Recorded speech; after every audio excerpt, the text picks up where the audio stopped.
আসসালামু আলাইকুম। আজকে তোমাদের মাঝে কিছু গুরুত্বপূর্ণ কথা বলবো। গুরুত্বপূর্ণ কথার ভিতরে মূল টপিক হলো যে তোমাদের পড়া মনে থাকে না কেন। অবশ্যই এর ভিতরে তিনটা কারণ আছে। তিনটা কারণের ভিতরে প্রথম কারণটা হলো যে তোমরা ধৈর্য ধইরা টেবিলে বসো না। তা কী করতে হবে? ধৈর্য ধরে টেবিলে বসতে হবে। তোমরা মনোযোগ সহকারে বই পড়ো না, মনোযোগ সহকারে বই পড়তে হবে।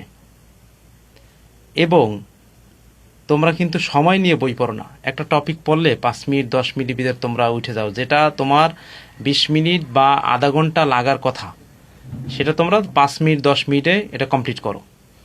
তো এইখানে সময় নিয়ে বই পড়তে হবে।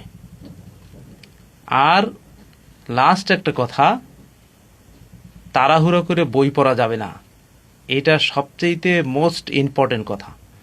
তুমি যদি এই কথাগুলো মানতে পারো, যদি প্রতিদিন স্টাডি করতে পারো, প্রতিদিন বই পড়তে পারো, প্রতিদিন যদি তুমি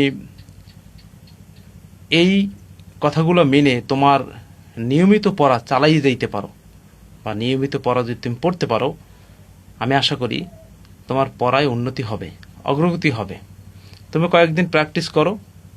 প্র্যাকটিস করলে তোমার উন্নতি যদি না হয়, তুমি আমাকে কমেন্ট করো, আমার এই ভিডিও নিচে কমেন্ট করো যে স্যার আপনি বলছেন আমার কোনো উন্নতি হয় নাই।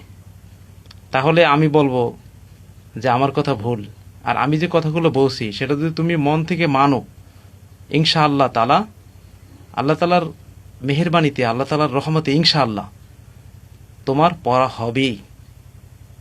তো ধন্যবাদ। আজকে পর্যন্ত। ভালো থাকো।